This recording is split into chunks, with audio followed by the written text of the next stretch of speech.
Obviously, it is the issue right now is the failure per student. And I think there is at least one specific criticism I put to the administration in terms of simply when it gets that cold, probably contact has to be made before the morning. Contact has to be made earlier, the evening before, to find out what their situation is and whether or not they are taking steps to ensure that the buses are running. Diesel buses are notorious for having starting problems in cold weather. When it's that cold, we need to know that the steps are taken. I can't be critical enough of the bus company. Other bus companies got their buses going. They brought in special fuel, they brought in special heaters. They were prepared, hard work. And I'm very upset about it. I would like perhaps a timeline of how the notification process happened. I'm very thankful that no child was actually injured. There was no freezing. There was no reports at the hospitals. I went out at about 7:30 myself, and I found one student on a corner that I waved back home. He seemed happy to go home. With regard to United Way, I just think that's a fabulous program. I just don't have enough nice things to say. Mary Ellen Vandervetter and the whole group is very professional, and as we get the kids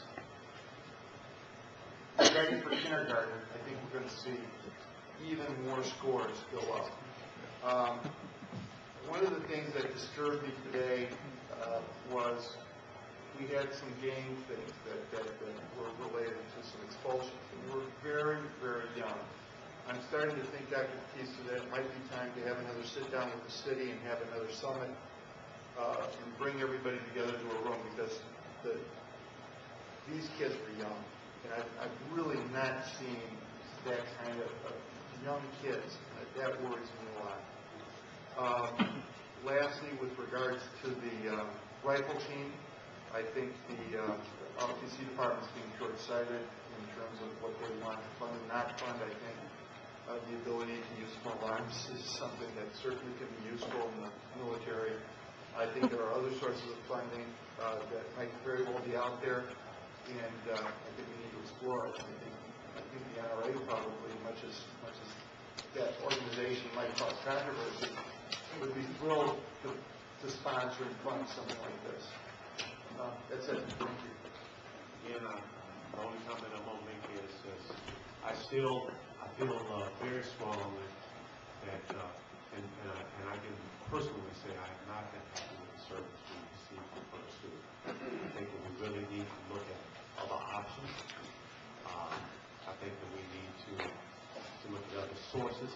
We cannot continue to not be satisfied with the service we're receiving from them and keep them as a benefit. If they're not going to do the job, and I am truly upset at the temperature, and this occurred on a Monday morning. Common sense would have kind of dictated to you that somebody's going to have to go out there and start the buses up Saturday and Sunday. If you know, I don't know what type of buses they have. I don't know if they're diesel or if they're gas.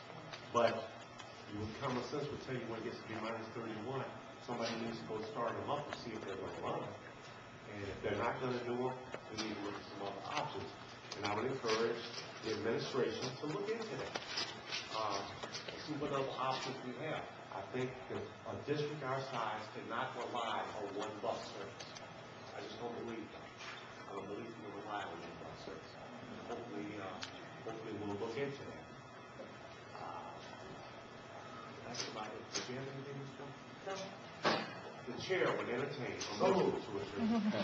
Motion made by Mr. Anderson, seconded by Mr. White. All those in favor, signify by saying aye. Aye. Opposed?